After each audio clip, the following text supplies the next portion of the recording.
Hola a todos, les doy un gran saludo y abrazo, espero estén pasando un excelente día. El día de hoy les traigo más contenido de esta genial novela del mundo de Juego de Tronos.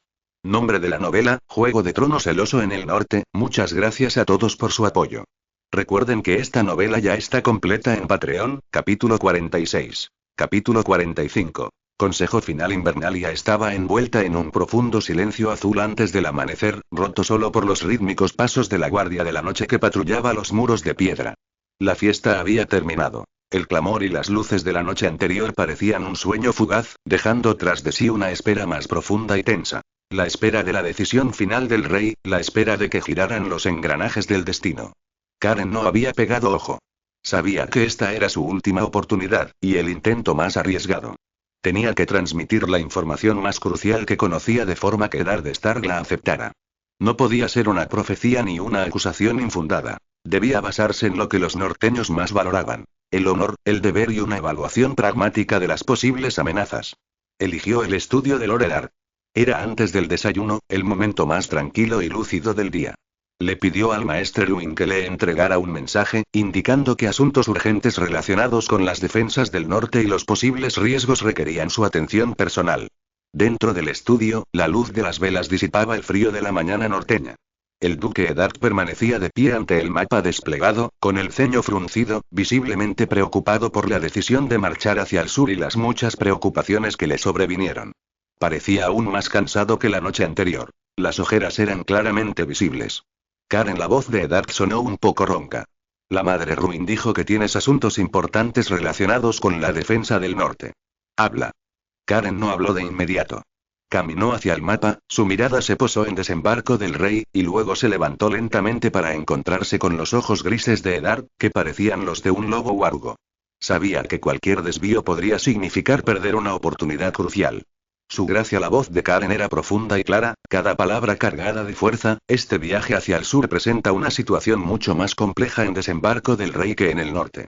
Usted defiende el honor, pero no todos lo consideran su principio rector. La mirada de Eddard se agudizó, pero no lo interrumpió. Lo que voy a decir no se basa en pruebas sólidas, sino en observaciones de personas y griega. Una preocupación arraigada en la intuición nórdica. Karen enfatizó deliberadamente la intuición nórdica, que Eddard aceptó mucho más fácilmente que cualquier explicación mística.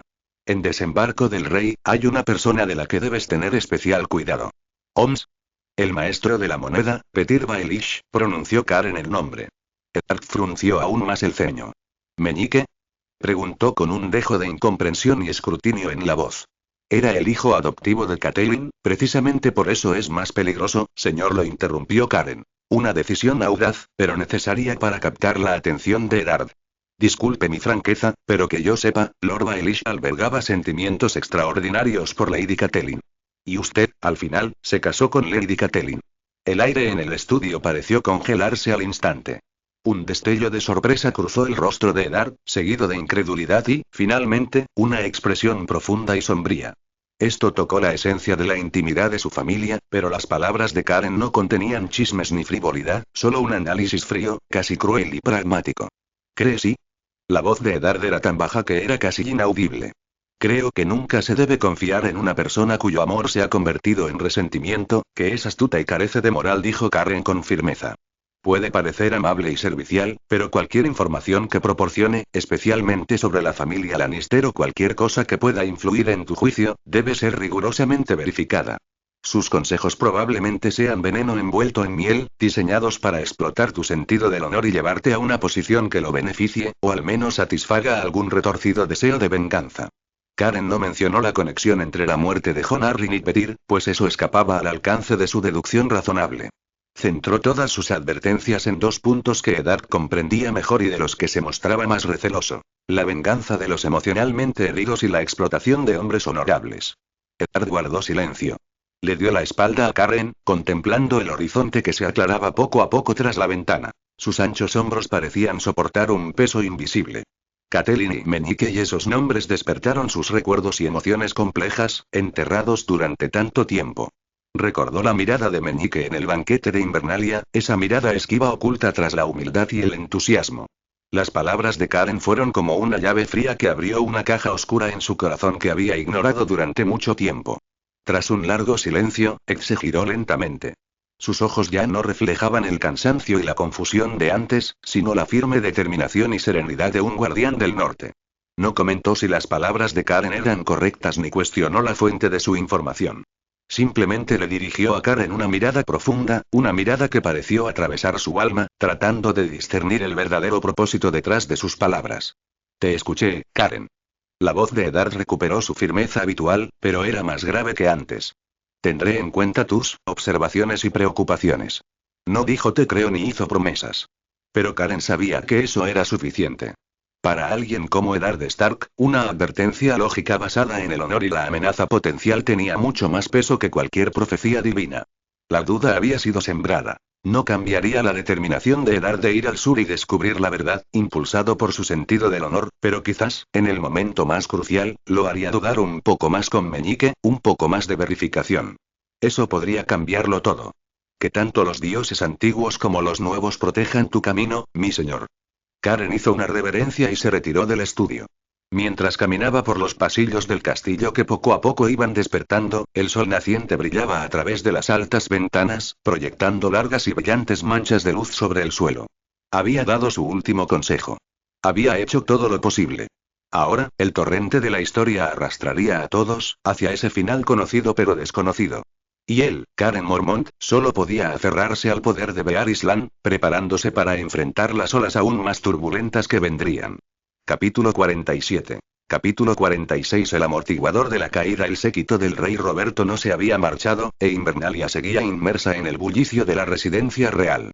Bajo esta vivacidad superficial, persistían las corrientes subterráneas. Esa tarde, Cullen estaba discutiendo la distribución de un nuevo lote de pieles enviadas desde la isla del oso con Ser Roderick en el campo de desfile cuando un grito penetrante y distorsionado, como un carámbano, de repente rompió el cielo de Invernalia. Maestro Bran. A Cullen le dio un vuelco el corazón. Intercambió una mirada con Ser Roderick, y ambos corrieron simultáneamente hacia el origen del sonido. La torre abandonada de la capital. Un mal presentimiento lo invadió como una ola de frío. El rey ni siquiera se había ido, y se atrevieron a... Llegaron a la torre, donde algunos sirvientes y guardias, alertados por la conmoción, se habían reunido.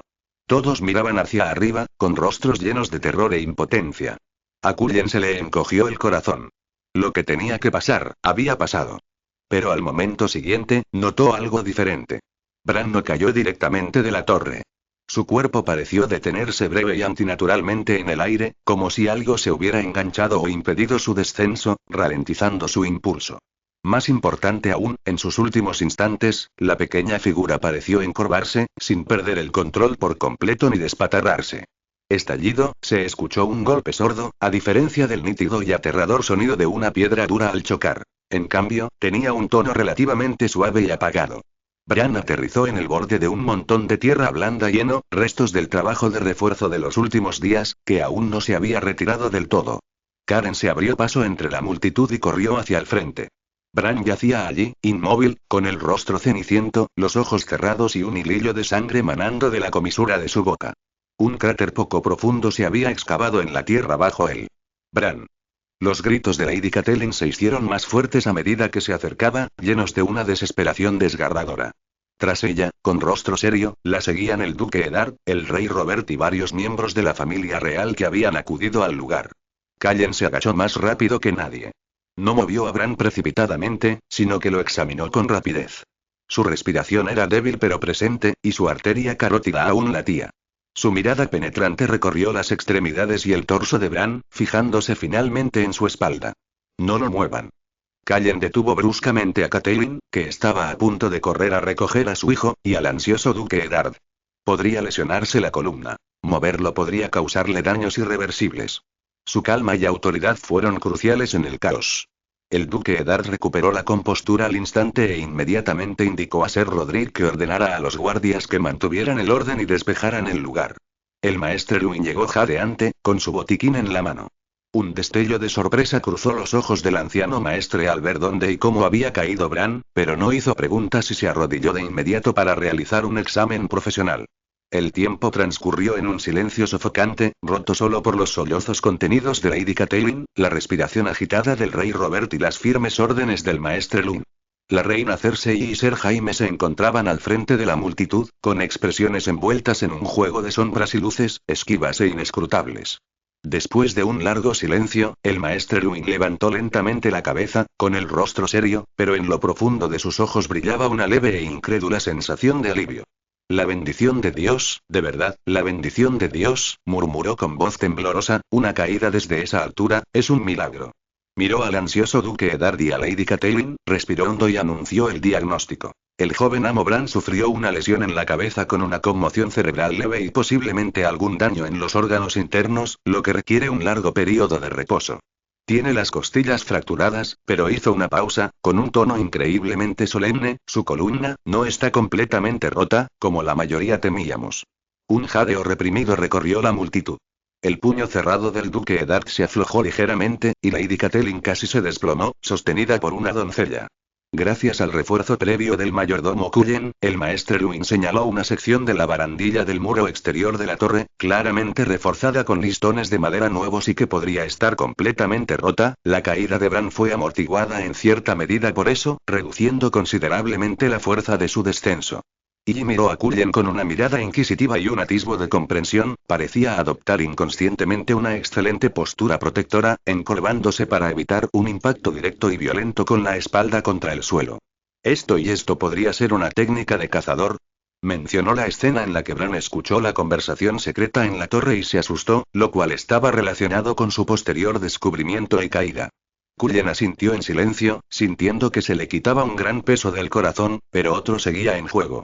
Había cambiado el resultado, pero Bran seguía gravemente herido, y la amenaza Lannister estaba ante sus ojos. ¿Qué significa esto, maestre? Preguntó Lady Catelyn con urgencia, aferrándose a la última gota. Esto significa el maestre Luin eligió cuidadosamente sus palabras, ofreciendo una conclusión esperanzadora pero cautelosa que el futuro de Bran no es del todo sombrío. Necesita los mejores cuidados, mucho tiempo y suerte. Pero, a mi juicio, podría tener una oportunidad de levantarse. Quizás tenga la oportunidad de ponerse de pie y estas 6 palabras, como una antorcha encendida de repente en la oscuridad, iluminaron al instante los ojos de Lady Catelyn y trajeron un suspiro de alivio a todos los que estaban preocupados a su alrededor. No había parálisis, aún había esperanza. Esto era 1000 veces mejor que el peor escenario posible. Lady Catelyn miró fijamente a Cullen, con los ojos llenos de emociones complejas. Gratitud, miedo persistente y una conmoción indescriptible. Fue él quien insistió en inspeccionar y reforzar esas barandillas aparentemente insignificantes. Fue él quien, aparentemente sin querer, le había enseñado a Bran unas extrañas habilidades de cazador. Todas estas coincidencias se habían conjugado en ese momento, salvando el futuro de su hijo. Karen y la voz de Catelyn se quebró. No sé qué hacer y señora, la interrumpió Karen con un tono sereno y humilde, pero su mirada se posó inadvertidamente en Jaime y Cersei, que no estaban lejos. Fue la bendición de los dioses antiguos, la suerte de Bran y la excelente habilidad médica del maestre Luin. No hice nada malo.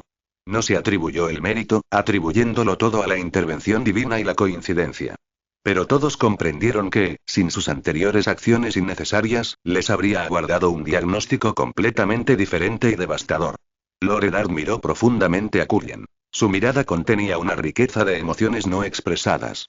Mientras Bran era atado cuidadosamente a una tabla y llevado al castillo principal para recuperarse, Cullen se quedó allí, mirando la torre, luego a los miembros de la familia real que exteriormente mostraban preocupación, pero interiormente seguían siendo un misterio. Jaime y Cersei seguían actuando. La malicia del destino no había desaparecido. Sin embargo, había logrado introducir una pequeña, pero crucial, cuña en los engranajes de esa malicia. La tragedia de Bran se evitó en gran medida. El núcleo de la casa Stark no había sufrido un golpe tan devastador. La caída amortiguada cambió no solo el destino de un niño, sino también el fundamento mismo de la esperanza futura del norte, y tal vez, sacudió sutilmente la confianza de algunos que creían controlarlo todo. Sabía que la verdadera batalla apenas comenzaba. El avance del duque Eddard hacia el sur, el vórtice de desembarco del rey y la verdadera amenaza más allá del muro llegarían. Y ya había demostrado que poseía, hasta cierto punto, el poder de revertir la tragedia.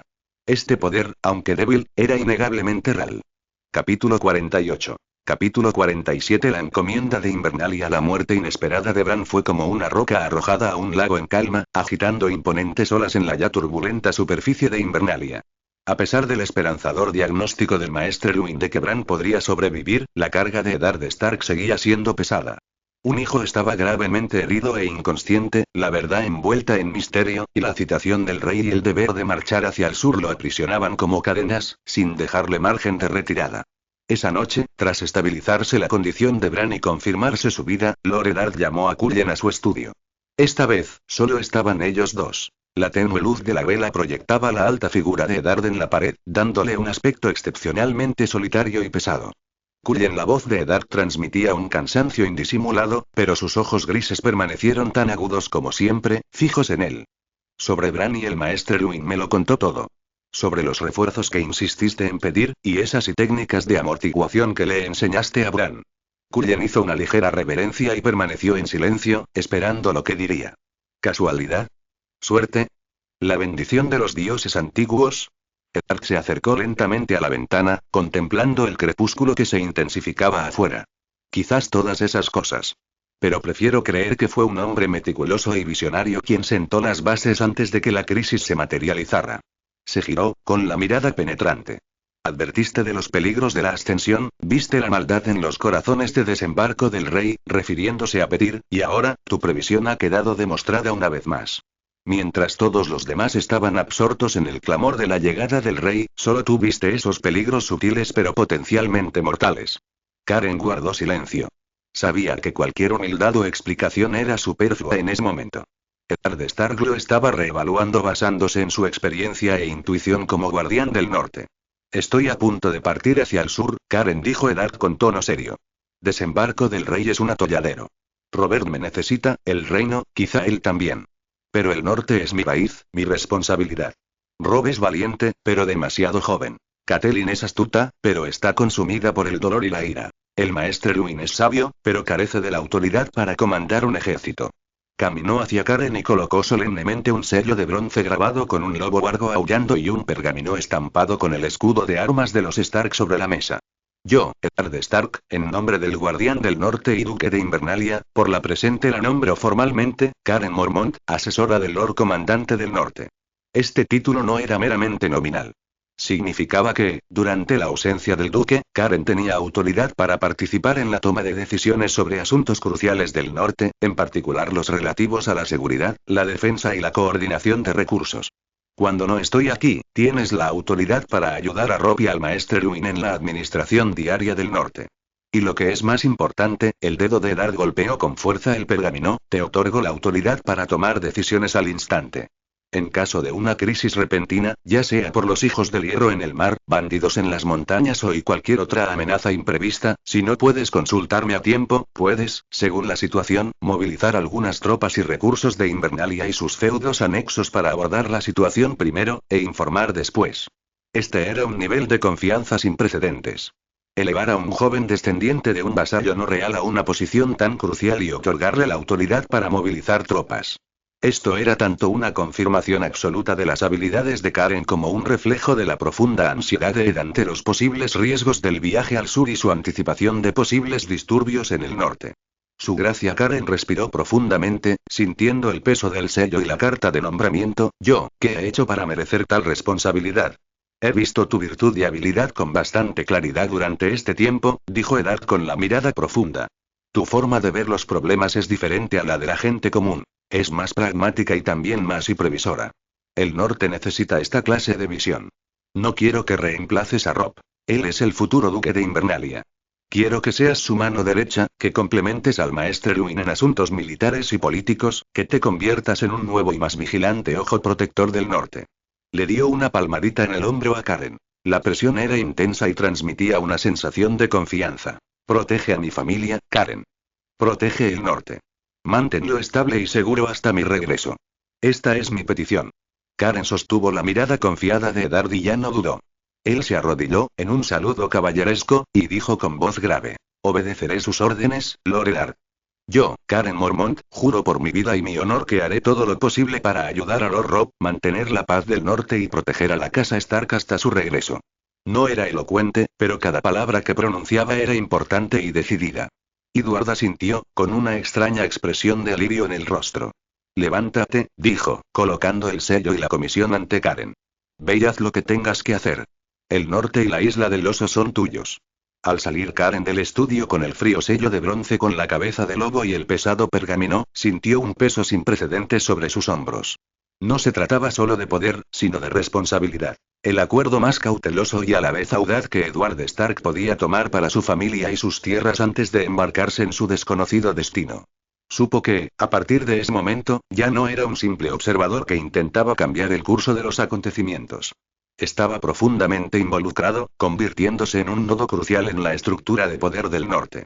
La sombra de Invernalia ya había caído, y él, bajo ella, debía encender y proteger más chispas para el largo invierno que se avecinaba.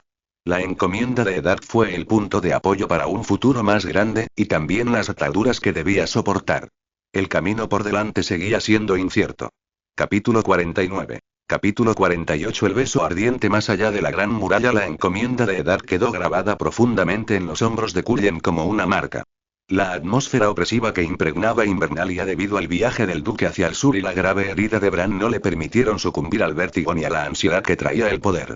Sabía que la estabilidad del norte, e incluso la fuerza futura para resistir el verdadero invierno, no dependían únicamente de las luchas de poder del sur ni de los muros de Invernalia. Su mirada debía dirigirse más al norte, a esa tierra separada por el muro, gobernada por el hielo y el viento. Con el pretexto de que necesitaba inspeccionar el reciente reabastecimiento de suministros a lo largo del muro e informar personalmente al comandante Geo sobre el nombramiento de Eddard y las consecuencias del incidente de Bran, Cullen lideró una pequeña fuerza de élite compuesta por soldados de Mormont y exploradores de la Guardia de la Noche familiarizados con el terreno más allá del muro, rumbo al norte una vez más. Su verdadero propósito permanecía oculto. Quería intentar contactar con los salvajes, o más precisamente, con Ygritte, el beso de fuego, cuyo destino un día se entrelazaría con el de Jon Nieve. Cruzaron el Castillo Negro, en dirección este a lo largo del muro, hacia el vasto páramo conocido como la Tierra del Don. Antaño tierras de cultivo de la Guardia de la Noche, ahora estaban prácticamente abandonadas y escasamente pobladas, una zona gris para la infiltración y la actividad de los salvajes. Karen ordenó al grupo que avanzara con cautela, enviando exploradores, sin prisas, como si estuvieran realizando una cacería paciente. La oportunidad surgió al anochecer del tercer día.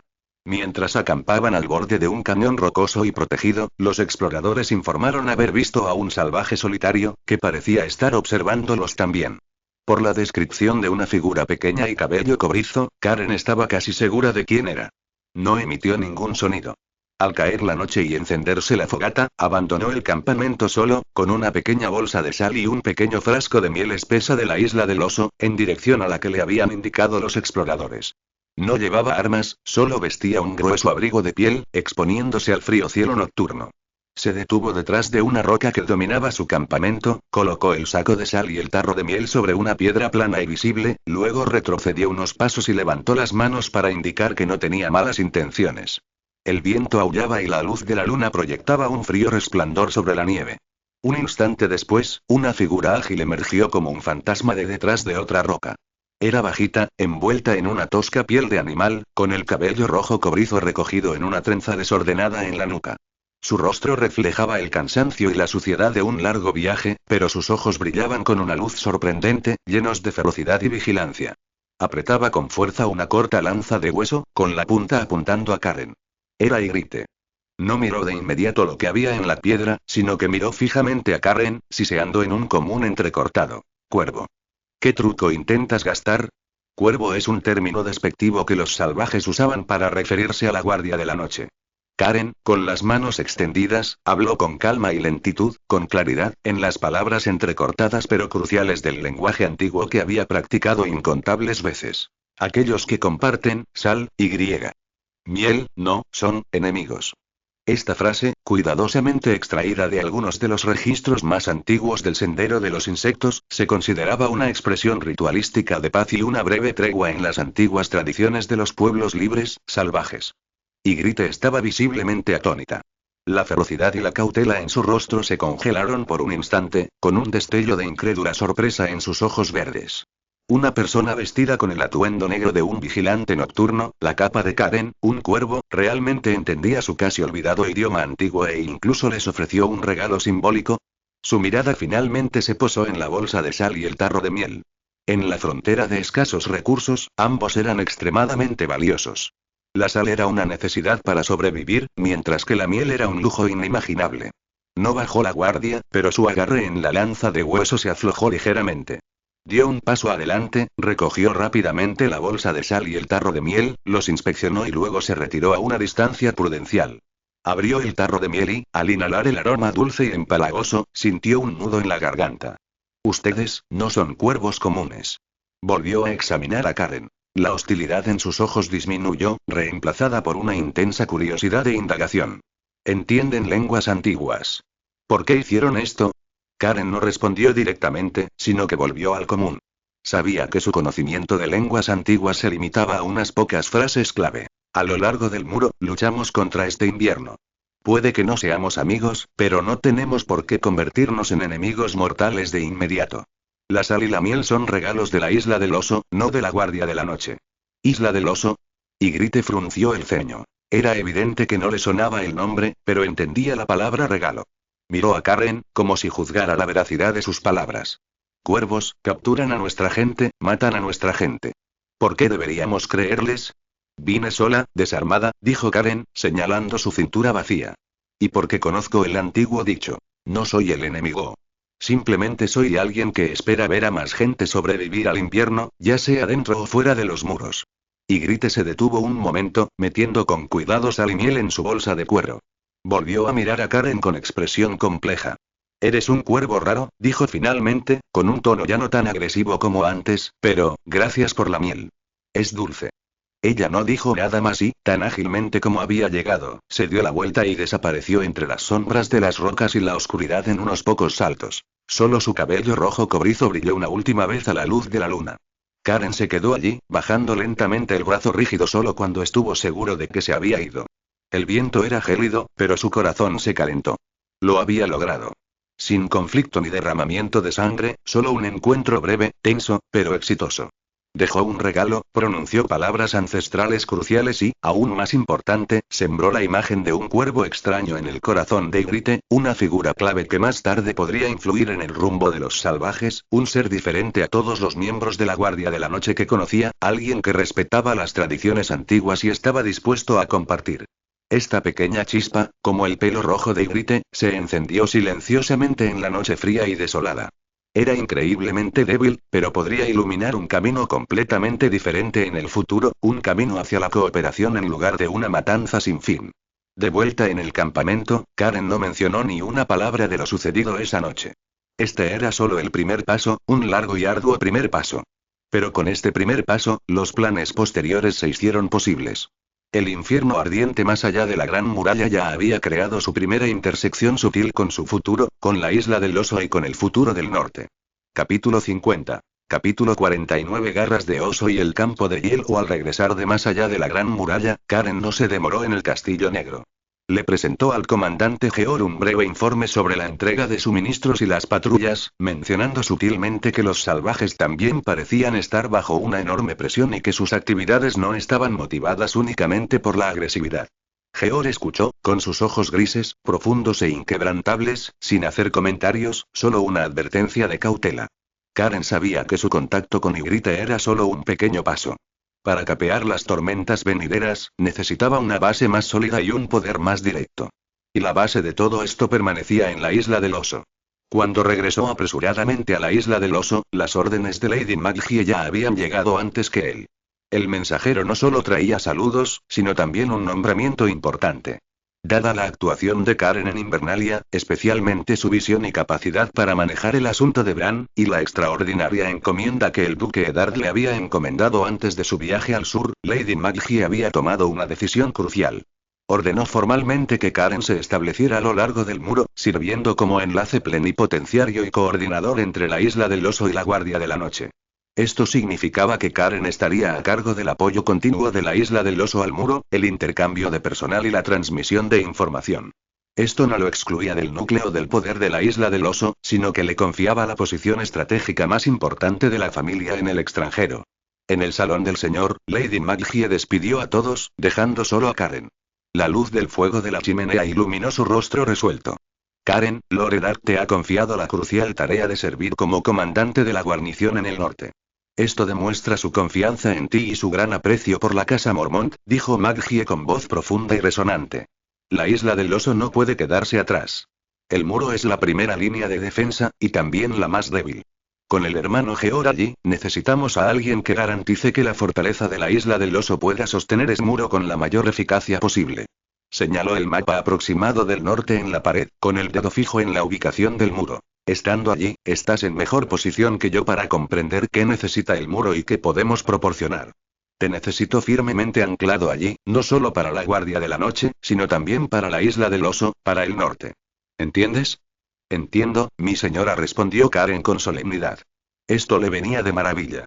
Estar destinado en el muro le permitiría comprender mejor la verdadera situación más allá del muro y facilitaría el avance de sus planes secretos.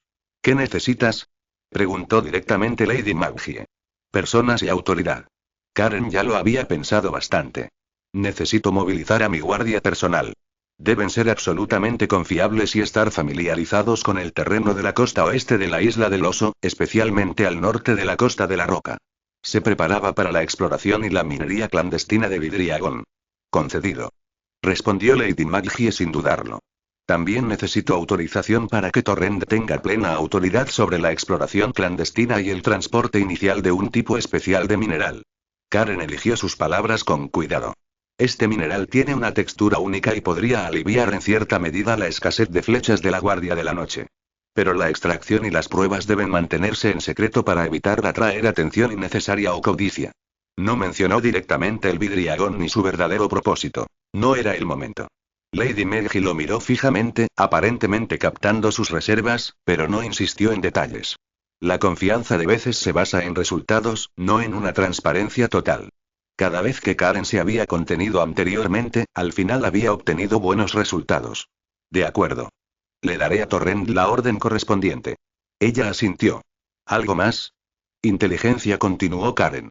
Necesito utilizar la red de inteligencia de la Guardia de la Noche, que está relativamente bien conectada, e integrar nuestras comunicaciones con Invernalia, Puerto Blanco e incluso Último Hogar. Un sistema de cuervos más eficiente permitirá que la isla del oso, Invernalia y el muro reaccionen con mayor rapidez ante posibles amenazas. Hazlo, dijo Lady Maggie sucintamente. Informaré al viejo Iván y a los puestos de avanzada de toda la isla para que coordinen la integración de su inteligencia. El futuro de la isla del oso no puede limitarse a la tierra bajo nuestros pies. Debemos escuchar las voces de todo el norte. Con la plena autorización y la confianza de Lady Maggie, Karen actuó de inmediato. Primero seleccionó a 10 soldados de la guarnición de la isla, hombres de antecedentes limpios, familias residentes en la isla del oso y los más discretos para formar su guardia personal, bajo el mando directo de Torrent. Luego, convocó a Torrent y le entregó el boceto, copiado del camino insectoide, que marcaba la ubicación de la veta de cristal de dragón, junto con la orden de Lady Maggie. Torrent, este asunto es más importante y peligroso que cualquier cosa que hayamos hecho antes, dijo Karen con una seriedad sin precedentes. Lleva a 2 de tus guardias de mayor confianza y ve tú mismo a ese lugar para confirmar la existencia de la veta. Si existe, recoge en secreto un lote de muestras y tráelas. Ten cuidado. Esa costa es peligrosa. Todo el proceso debe mantenerse en secreto. A todos los demás, diles que buscas un tipo de piedra dura apta para hacer piedras de afilar. Torrent tomó el boceto y la orden del anciano señor, sin hacer preguntas, solo asintiendo con fuerza. No te preocupes, Karen. Iré como una sombra y volveré como una sombra. Al observar la figura de Torrent alejarse, Karen supo que el camino para adquirir el arma definitiva contra la larga y fría noche había comenzado silenciosamente. Los secuaces de la isla del oso, bajo su control, buscaban en silencio los secretos de esa llanura helada, un lugar rebosante de esperanza y peligro. Él mismo regresará a la Gran Muralla con una nueva identidad y una nueva misión, colocando nuevas piezas en ese tablero más amplio y complejo. El choque entre las garras del oso y las llanuras gélidas apenas comienza.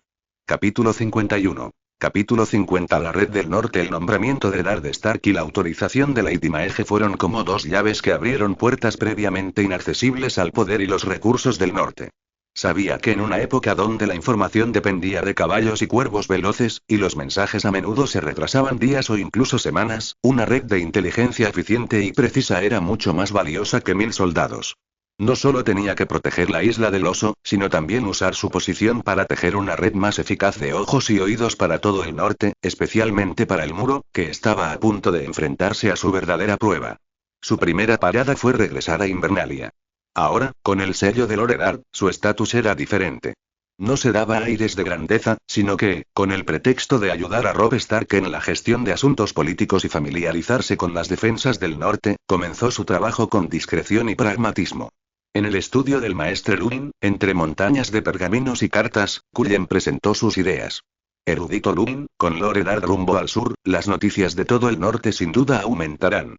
Si no podemos recopilar y analizar con prontitud los informes, las solicitudes de ayuda y los acontecimientos fronterizos, estaremos caminando con los ojos vendados al borde del abismo. Karen le presentó un borrador de propuesta al anciano erudito. ¿Qué quieres decir? El erudito Luin se ajustó las gafas. Su sabia mirada estaba llena de interrogación. Integración y aceleración, señaló Karen a varios puntos clave del mapa. Necesitamos establecer un proceso de transmisión de información más estandarizado. Por ejemplo, la información de los barcos mercantes en Puerto Blanco, la dinámica forestal en el fuerte del Bosque Profundo, los movimientos de tropas en Kaore e incluso los informes de Último Hogar sobre infiltraciones esporádicas de salvajes. Su importancia varía, y sus prioridades de transmisión deberían ser diferentes en consecuencia. Sugirió introducir una jerarquía de información y un sistema de marcados sencillos, utilizando diferentes colores de sellos de lacre o marcas de buzón, para que los administradores y destinatarios de los mensajeros cuervo pudieran determinar de inmediato la urgencia de la información. También propuso establecer rutas de entrega cuervo fijas y de máxima prioridad entre Invernalia, Puerto Blanco, Último Hogar y Castillo Negro, donde Karen pronto estaría estacionada permanentemente, para garantizar que la inteligencia militar crítica y los movimientos llegaran al centro de toma de decisiones lo antes posible. Estandarización y gradación, y murmuró el maestre Luin con un destello de luz en los ojos. Si bien la ciudadela era erudita, carecía de innovación sistemática en la gestión eficiente de la transmisión de información. La sugerencia de Karen dio en el clavo. Esto requiere la cooperación de las principales familias, especialmente la familia Mandler de Puerto Blanco. Sus flotas y rutas comerciales son fuentes cruciales de información. Aquí es precisamente donde necesito su apoyo, maestre, dijo Karen con seriedad. En nombre de Invernalia y la ciudadela, presente una propuesta a todos los señores y proporcione buzones estandarizados y muestras de sellos de lacre. La isla del oso está dispuesta a proporcionar los recursos para el primer lote. Utilizó astutamente el excedente de recursos que la isla del oso había acumulado recientemente gracias a los invernaderos y el comercio para avanzar en este asunto. El maestre Luin reflexionó un momento y finalmente asintió. Este asunto beneficia al norte, y si Loredar estuviera aquí, sin duda lo apoyaría. Me pondré manos a la obra. Al salir de la torre del maestre, Karen buscó a Robb. El joven señor Lobo se estaba adaptando a la transición de poder tras la partida de su padre, experimentando tanto la emoción de asumir una gran responsabilidad como una sutil, casi imperceptible, sensación de desconcierto. Karen no interfirió en sus decisiones, pero, como su consejera del norte, le ofreció otro consejo. Joven Robb, propuso Karen en el Consejo Militar, la lealtad y la capacidad de los vasallos son la piedra angular del norte. Creo que es necesario establecer un archivo más detallado, que no solo registre las tropas y los suministros prometidos por cada familia, sino que también comprenda las circunstancias específicas de sus territorios. ¿Qué familias destacan en la guerra de montaña? ¿Cuáles son vulnerables a los ataques piratas y cuáles tienen rencillas antiguas con familias vecinas que deben resolverse? Esta información sirve de referencia para el gobierno en tiempos de paz y es crucial para el despliegue de tropas y la estabilización de la retaguardia en tiempos de conflicto. Propuso que Invernalia enviara periódicamente, por ejemplo, trimestralmente, cartas de consulta estandarizadas a sus principales vasallos para indagar sobre las condiciones básicas de sus territorios, como la seguridad, las cosechas, los refugiados y los disturbios fronterizos.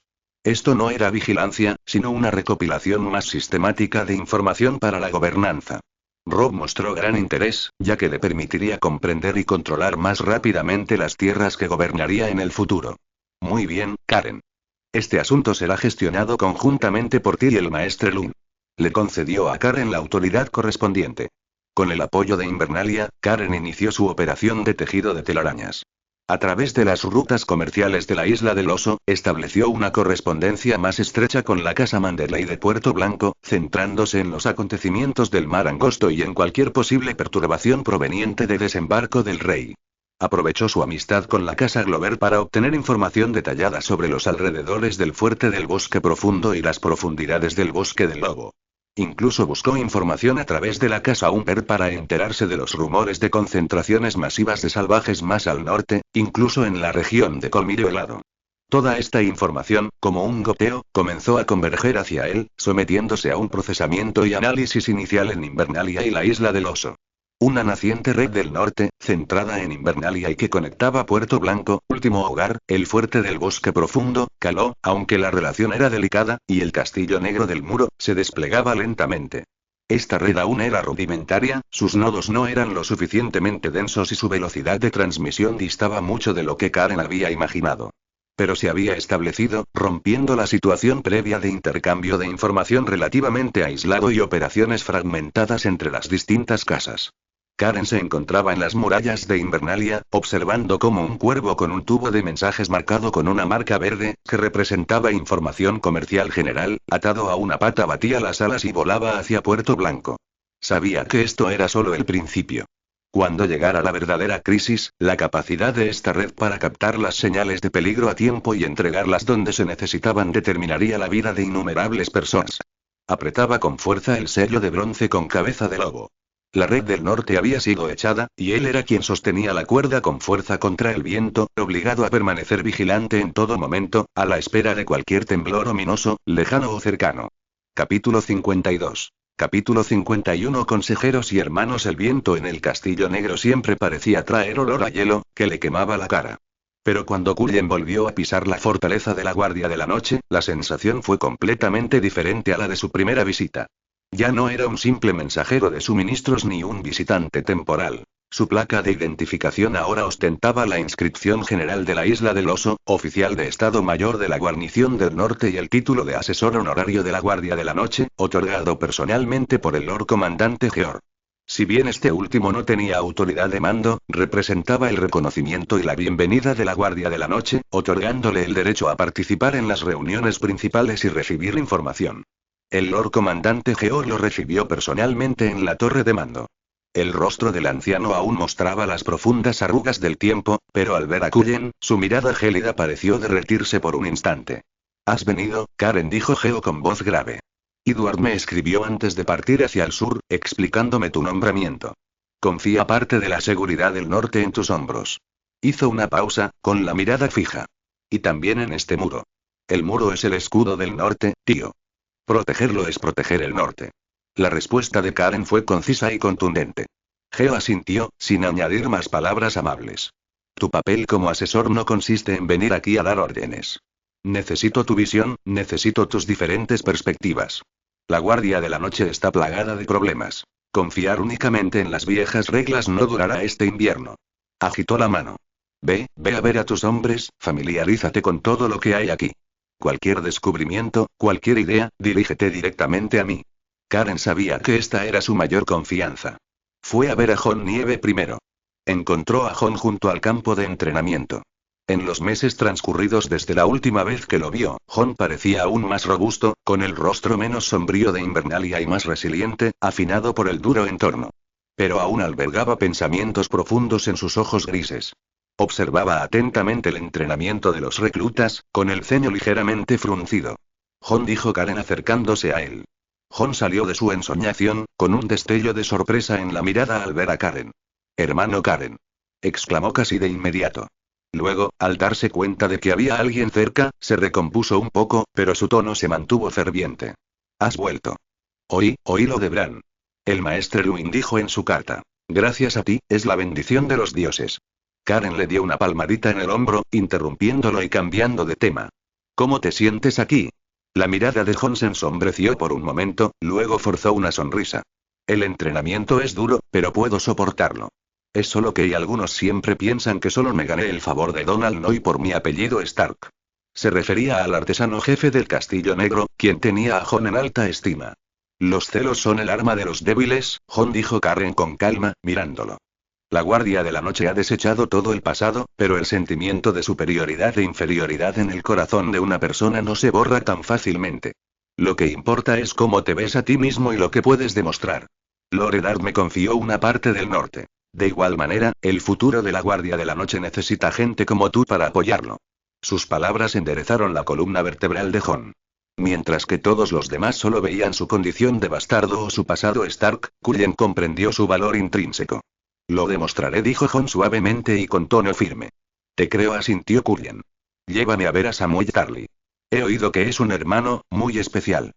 Tras la presentación de Jon, Cullen conoció a Samwell, un chico regordete y algo inquieto, en la torre de la biblioteca, una sala relativamente tranquila cerca de la entrada del agujero de gusano. Sam casi dejó caer el libro al ver a Cullen, sobre todo su atuendo noble y la insignia de su rango. Ese señor, tartamudeó Sam, haciendo una reverencia. Llámame Karen, Sam, dijo Karen con una sonrisa amable, intentando aliviar la tensión de la otra. Jon me dijo que eres la persona más culta aquí, que has leído muchos libros. Los ojos de Sam se iluminaron al oír hablar de libros, y su tensión disminuyó un poco. Yo, simplemente disfruto leyendo. Las cosas de la ciudadela son muy interesantes, pero por desgracia mi padre, no terminó la frase. Un destello de miedo y vergüenza cruzó su rostro. El conocimiento es poder en todas partes, Sam, dijo Karen con seriedad, sobre todo en el muro. He oído que eres muy entendido en antigüedades e historia. Tengo algunas preguntas sobre leyendas antiguas y minerales inusuales más allá del muro. Quizás pueda pedirte consejo alguna vez. Sam se sintió halagado y asintió apresuradamente. Haré lo mejor que pueda hasta donde sé, Lord Karen. Así, Karen se integró discretamente en el Castillo Negro como consejera. No solo mantuvo comunicación directa con Georg, sino que también forjó fuertes amistades personales con Jon y Sam. Jon lo veía como un hermano mayor en quien podía confiar y pedirle consejo, mientras que Sam lo consideraba un ejemplo de noble respeto por el conocimiento. Sin embargo, el verdadero propósito de Karen comenzó a revelarse gradualmente después de establecerse. Unos días después, durante una discusión con Donald Noy sobre la escasez de equipo de la Guardia de la Noche, Karen mencionó casualmente un tipo de obsidiana dura que había visto en los antiguos textos de la Isla del Oso. Maestro Noy, dijo Karen, he oído que en algunos lugares más allá de la Gran Muralla se puede encontrar una especie de piedra negra azabache. Es increíblemente dura, con bordes excepcionalmente afilados, incluso más afilados que el hierro común. Si bien no se puede usar para forjar armas grandes, si se le diera forma, podría usarse para hacer puntas de flecha o dagas cortas para solucionar nuestra actual escasez de hierro. Al menos, podría ser más efectiva contra salvajes sin armadura que las flechas de hueso o piedra. Donald Noy, el experimentado herrero, se mostró inicialmente escéptico ante la sugerencia de Karen. ¿Obsidiana? Ese material es demasiado frágil. Se rompe al más mínimo impacto. ¿Cómo se puede usar como punta de flecha? Podemos intentarlo, ¿no? Insinuó Karen. Es mejor que nuestros hermanos patrullen con armas que apenas penetran la armadura. Si tenemos éxito, aunque solo algunos arqueros la lleven, mejorará nuestra disuasión a distancia. Además, se dice que esta piedra se encontró cerca de la Isla del Oso, por lo que es muy barata de conseguir. La palabra bajo costo le atrajo a Donald Noy. En la Gran Muralla, con escasez de recursos, cualquier solución que ahorre dinero y materiales merece la pena. De acuerdo, cedió finalmente el herrero. Si consigues una muestra, puedo pedirle a algunos de mis aprendices que la pulan. Pero no te hagas muchas ilusiones. Ya basta, dijo Karen tranquilizándola. Las pruebas secretas del arma de vidriagón comenzaron discretamente bajo el pretexto, aparentemente razonable, de resolver las dificultades prácticas de la Guardia de la Noche. Su rol como asesor le brindó una plataforma para ofrecer sugerencias, mientras que su hermandad con Jon y Sam allanó el camino para sus planes de futuro más ambiciosos. En las sombras y el hielo del Castillo Negro, una chispa de esperanza se alimentaba silenciosamente en otra forma. Capítulo 53. Capítulo 52. El intercambio silencioso. Los días en el Castillo Negro transcurrían a un ritmo regular y arduo. Karen, en su calidad de asesora, avanzaba metódicamente en sus planes. En el taller de Donald Noy se realizaban discretamente experimentos de pulido con muestras de vidriagón.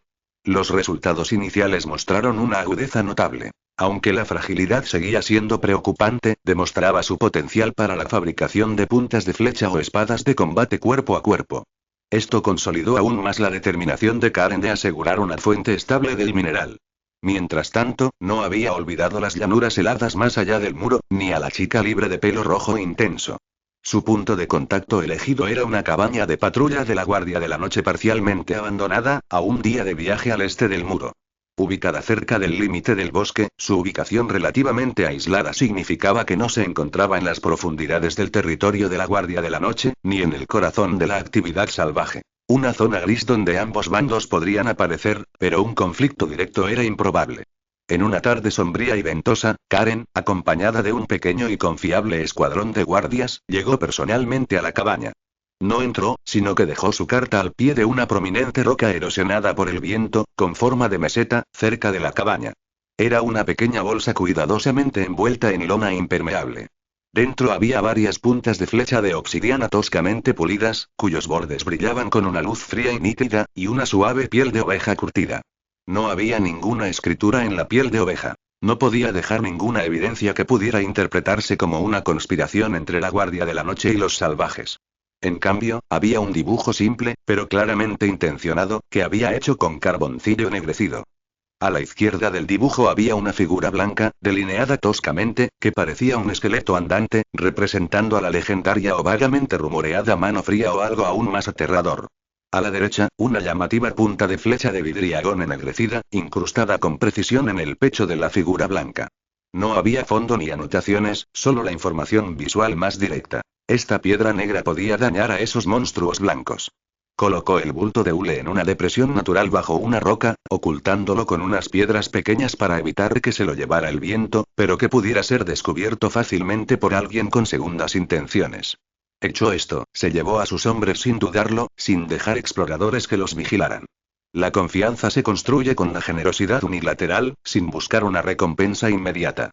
3 días después, Karen regresó al punto de intercambio.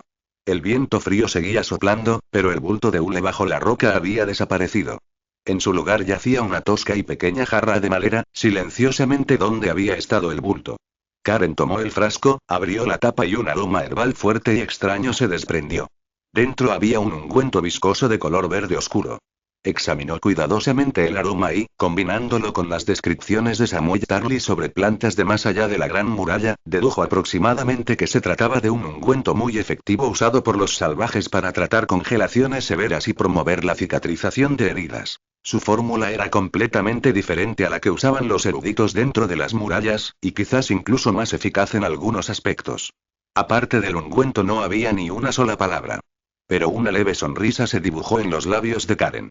Tomó el frasco de madera y lo guardó con cuidado. El intercambio silencioso fue completo. Él le regaló una flecha de vidriagón y una infografía, un símbolo de advertencia y una base potencial para la cooperación. Ella le devolvió un ungüento práctico de salvaje, un símbolo de aceptación y confianza inicial. Este fue un frágil entendimiento tácito que trascendió el muro y la animosidad racial. Se construyó sobre las formas más primitivas de trueque y pragmatismo, sin juramentos, promesas ni siquiera un encuentro. Pero realmente sucedió. El hecho de que Ygritte recibiera la flecha de vidriagón y la infografía significaba que había captado el mensaje. Ya sea que lo comprendiera o lo creyera en ese momento, se había plantado la semilla de un verdadero enemigo común. Su ungüento de regreso fue una señal clara. Había recibido el don y estaba dispuesta a participar en este peligroso y silencioso diálogo. Karen sabía que el camino era largo y peligroso. Cualquier fuga podría llevar al fracaso total, o incluso a la muerte. Pero también sabía que cuando la marea blanca de los caminantes blancos llegara de verdad, cualquier fuerza que pudiera unirse, incluso si provenía del otro lado del muro, valía la pena intentar vencerla. Este intercambio silencioso era otra jugada oculta que había realizado, tanto dentro como fuera del muro. En el otro extremo de la pieza de ajedrez yacía la joven libre, ardiente y apasionada, y también la más remota posibilidad de cambiar el curso de la guerra. Se giró, enfrentándose al viento cortante, y regresó al Castillo Negro. Las llanuras heladas a sus espaldas permanecían desoladas y sin vida, pero ante sus ojos, la línea invisible que conectaba el interior y el exterior de las murallas ya se había tensado silenciosamente. Capítulo 54. Capítulo 53. El dilema de la torre del primer ministro. La noticia de desembarco del rey, como un cuervo teñido de sangre y fuego, finalmente atravesó montañas y ríos, llegando al norte, a Invernalia e incluso al Castillo Negro al pie del muro. Sin embargo, el contenido de la noticia se desvió decisivamente de la trayectoria en la memoria de Karen. El mensajero no provenía de los vencedores de desembarco del rey, sino de un leal escudero de las fuerzas de Eddard Stark. Gravemente herido, había luchado para regresar con los pocos hombres que le quedaban. No traía noticias del juicio público y la ejecución de Eddard, sino un informe urgente de la devastadora batalla y el futuro incierto. Su excelencia ha averiguado la verdad sobre el linaje del príncipe Joffrey y sus hermanos. La voz del mensajero temblaba de cansancio y dolor, pero todos los presentes la oyeron con claridad. Tiene la intención de revelarla públicamente en la corte. Como estaba previsto, algunos comandantes de la guarnición de la capital han sido convencidos, y los guardias Stark están listos. A Karen se le encogió el corazón. La inercia de la historia era inmensa. Eddard finalmente había llegado a esto. Pero el tono del mensajero cambió, lo que supuso un cambio crucial. Antes de la operación final, su excelencia el duque se mostró inusualmente cauteloso. Comprobó repetidamente los antecedentes de quienes habían prometido apoyo a la guarnición de la capital, especialmente de los capitanes estrechamente vinculados con Lord Baelish. En vísperas de la operación, descubrió algunas inconsistencias. Parecía improbable que algunas promesas de apoyo llegaran a tiempo. La advertencia de Karen, como una piedra lanzada al corazón de Ed, creó una reacción que ahora surtía efecto. Ed no confiaba del todo en la red tejida por Melike. Su excelencia el duque actuó con decisión y cambió el plan. En lugar de depender exclusivamente de la guarnición de la ciudad, reunió en secreto a la mayoría de nuestros guardias leales, junto con soldados de confianza, para reforzar las defensas de la mano del rey y sus alrededores. Colocó a la señorita Sansa y a la señorita Arya. Arya estaba jugando y, por lo tanto, escapó del ataque, en aposentos interiores relativamente seguros. Cuando la traición llegó de verdad, la voz del mensajero transmitía una mezcla de miedo y orgullo. Los soldados Lannister no lograron romper nuestras defensas ni capturar al duque con la facilidad prevista. Resistimos la primera oleada de ataque. Su excelencia el duque comandó personalmente, aprovechando el terreno fácilmente defendible de la mano del rey, la tarea de mantener el equilibrio con el ejército Lannister. La sala quedó en silencio. Se oyó caer un alfiler. Todos quedaron atónitos ante la noticia. Eddard Stark no se había rendido. En desembarco del rey, a la sombra del trono de hierro, gracias a su vigilancia y la lealtad de sus soldados, había mantenido un enfrentamiento armado con la poderosa familia Lannister. ¿Cómo está la situación? La voz de Robb sonaba ronca por la emoción. Se levantó bruscamente, con llamas ardiendo en sus ojos grises. Estamos atrapados en la Torre de la Mano y algunos edificios adyacentes, jadeó el mensajero. El ejército Lannister nos supera con creces en número. Nos han rodeado y cortado la mayor parte de nuestras comunicaciones con el mundo exterior. Pero hay algo de comida y armas almacenadas en la torre, y el agua no es un problema. Podemos resistir. Su excelencia el duque me ha ordenado abrirme paso luchando y llevar la noticia al norte. Dijo y dijo. El norte debe saber la verdad, y debe saber que los Stark no se han rendido. Eddard Stark está vivo. La noticia cayó como un rayo, resonando en el Castillo Negro, Invernalia y la tormenta que se avecinaba en todo el norte. No se había arrojado tontamente a la muerte. En cambio, como un experimentado guerrero del norte, había ganado un tiempo precioso y la iniciativa para sí mismo y para el norte en una situación desesperada. Ya no era un prisionero que esperaba pasivamente su destino. Se había convertido en un clavo clavado en el tablero de poder de desembarco del rey, una espina clavada en el costado de Tywin Lannister y la reina Cersei. Las implicaciones políticas y públicas de matar a un guardián del norte capturado e indefenso eran muy diferentes a las de asaltar una fortaleza y negarse a rendirse. Karen exhaló lentamente, sintiendo que sus nervios tensos finalmente se relajaban un poco. Lo había logrado. No pudo impedir que Eddard persiguiera el honor y la verdad, pero había logrado inculcar en este guardián del norte la cautela y el pragmatismo de un guerrero en su camino hacia el honor. Se había producido un cambio significativo. El peligro de la Torre de la Mano del Rey había sustituido la tragedia de la guillotina. El destino de Eddard Stark y los consiguientes cambios en todo el paisaje de Westeros habían sido impulsados suave pero resueltamente por Karen, esta mariposa de otro mundo, hacia una nueva bifurcación en el camino, llena de incógnitas y el humo de la batalla. ¿Cómo se desahogará la furia del norte? ¿Cómo lidiarán los leones de desembarco del rey con esta espina clavada? La tormenta apenas comenzaba a gestarse. Capítulo 55. Capítulo 54. Rugido del Norte. La noticia del encarcelamiento de Eddard Stark en la Torre de la Mano del Rey se extendió como la pólvora, desatando la furia en todo el norte. Ansiedades reprimidas durante mucho tiempo, resentimiento por la traición de los Lannister y un profundo sentido del honor tradicional al proteger a sus señores estallaron en ese instante. En los salones de Invernalia, la atmósfera ya no reflejaba la confusión y represión iniciales de Eddard en su viaje hacia el sur, sino una atmósfera cargada de una feroz determinación de batalla, casi desgarradora. Los mensajeros cuervo de varios vasallos prácticamente derribaron el umbral, seguidos por los propios señores, que llegaron con armadura. El rugido del gran Honumber sacudió las vigas, levantando polvo. ¡Malditos leones! Se atrevieron a encarcelar a Loredar. Arrasaremos desembarco del rey y rescataremos a Ned. Ahora.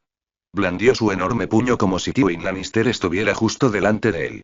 El rostro de Lord Rickard Karstark estaba ceniciento, su voz como un viento gélido que barría las llanuras heladas. La sangre de los Stark no puede ser derramada en vano. Los Lannister deben pagar el precio. La espada del norte debe ser desenvainada. Su declaración fue concisa y letal, representando la voluntad inquebrantable de Caorm.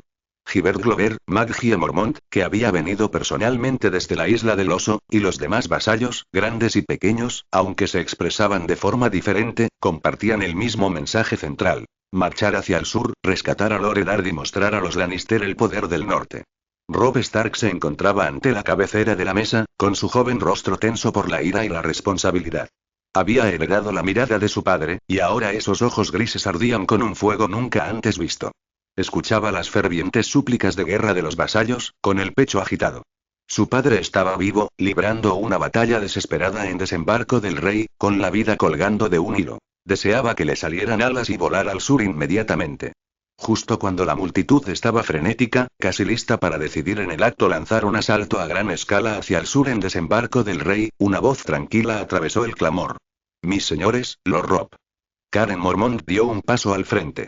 No gritó, pero su voz llegó claramente a oídos de todos. Su estatus como asesor del norte y el prestigio que había acumulado previamente silenciaron temporalmente a la multitud fervorosa, atrayendo la atención hacia él. Rescata a Loredard, sin duda. La dignidad del norte debe ser lavada con la sangre del enemigo. Karen afirmó primero el consenso, calmando los ánimos. ¿Pero cómo lo rescatamos? Deberíamos marchar hacia el sur con todo el ejército, recorriendo los miles de kilómetros del camino real, para lanzar un asalto directo a la ciudad de desembarco del rey, fuertemente fortificada y bien defendida. Caminó hacia el enorme mapa de Westeros en el centro del salón, con su dedo apuntando enfáticamente al cuello. Caballeros, dijo, nuestro ejército marcha hacia el sur, atravesando inevitablemente el cuello. Su terreno es traicionero, fácil de defender y difícil de atacar, una barrera natural. Pero si enviamos todas nuestras fuerzas, nuestras líneas de suministro se volverán increíblemente largas y vulnerables. Una vez atrapados al sur del cuello, con los suministros escaseando, desembarco del rey al frente y Roca Casterly al oeste, y nuestra retaguardia aislada, ¿a qué terrible situación se enfrentarán nuestras decenas de miles de guerreros del norte? Observó a la multitud con mirada penetrante. En ese caso, no solo fracasaremos en salvar a Loredard, sino que incluso podríamos convertirnos en la causa que obligue a los Lannister a tomar medidas desesperadas contra él. Pondremos a todo el norte en una situación peligrosa, vulnerable a la masacre. El gran Jon quiso protestar, pero al abrir la boca, se dio cuenta de que lo que Cullen señalaba era, en efecto, un peligro mortal. El conde Rickard también frunció el ceño, absorto en sus pensamientos. Entonces, ¿qué sugieres, Cullen?, preguntó Robb con urgencia. Vio la trampa tras una carga directa, pero, desesperado por salvar a su padre, necesitaba una vía viable. Cullen respiró profundamente y presentó su propuesta estratégica largamente concebida. Propongo estacionar tropas en Hincce para forzar la paz mediante la guerra, mientras envío simultáneamente un escuadrón de élite para un rescate secreto. Señaló el mapa. Primero, Lord Robb debería liderar personalmente la fuerza principal del norte hacia el sur con rapidez y estacionar tropas en Neck. No hay necesidad de precipitarse en un ataque. En cambio, hay que adoptar una postura ofensiva firme y mantener las posiciones clave. El propósito es demostrar la determinación y la fuerza del norte al trono de hierro, obligando a Lord Tywin a sentarse a negociar. Háganle entender que matar o encarcelar a Loredard durante un período prolongado provocará una guerra total con todo el norte. Bajo la doble presión política y militar, podría dudar en actuar precipitadamente, asegurando así la vida de Loredard y creando las condiciones para las negociaciones. Segundo, la voz de Karen bajó, pero se volvió aún más firme, también debemos prepararnos para lo peor. Seleccionen de inmediato a los guerreros de élite de cada familia, los más hábiles en sigilo y asalto, para formar una fuerza pequeña pero absolutamente fiable. Aprovechando nuestro conocimiento del terreno de desembarco del rey, en parte gracias al reconocimiento de seguridad previo de Karen, y los posibles contactos internos que hayamos conseguido, lo que sugiere que aún podríamos contactar con algunos de los miembros de la guarnición que él ya había conseguido, buscaremos una oportunidad para infiltrarnos en secreto en desembarco del rey, intentando romper o frenar el asedio de la Torre de la Mano desde dentro, trabajando juntos desde dentro para rescatar a Loreth. Este plan combinó la disuasión militar directa con operaciones especiales encubiertas, demostrando tanto la firmeza del norte como su flexibilidad y pragmatismo. Evitó que el ejército del norte se viera sumido en un atolladero bélico en el sur, concentrando sus fuerzas principales en la presión estratégica y colocando el avance crucial en una precisa y arriesgada operación especial de rescate. La sala permaneció en silencio mientras los vasallos asimilaban el plan. Era muy diferente de la sangrienta carga que habían imaginado. Parecía mucho más sofisticado y astuto. Lady Maege fue la primera en dar un paso al frente en apoyo. La isla del oso está de acuerdo. La valentía temeraria solo conduce a sacrificios inútiles. El plan de Cullen demuestra fuerza, deja margen de maniobra y ofrece una posibilidad directa de rescatar a Lorelar. Gilbert Glover también asintió. Deepwood secundó la propuesta. Esto es más seguro y efectivo que un ataque directo a desembarco del rey. Rickard Karstark guardó silencio un momento y finalmente dijo con frialdad. La espada de Karstark tiene sed de sangre, pero no golpeará el aire. Siempre que Lorelar pueda ser rescatado, estoy de acuerdo. Greathol miró el mapa, luego a Rob, y finalmente resopló con fuerza. Muy bien. Haz lo que dice el chico. Pero mis tropas liderarán la carga. Y ese escuadrón de élite debe incluir a miembros de la casa Umber. Rob miró a Cullen con los ojos llenos de gratitud y determinación. El plan de Cullen le dio una dirección clara, una dirección que podría salvar a su padre sin arrastrar al norte al abismo. Enderezó la espalda y su voz resonó por toda la sala. Muy bien. Procederemos como sugirió la consejera Karen. Reúnan el ejército de inmediato y marchen hacia el cuello. Al mismo tiempo, recluten a los guerreros más valientes y ágiles del norte para formar escuadrones de rescate.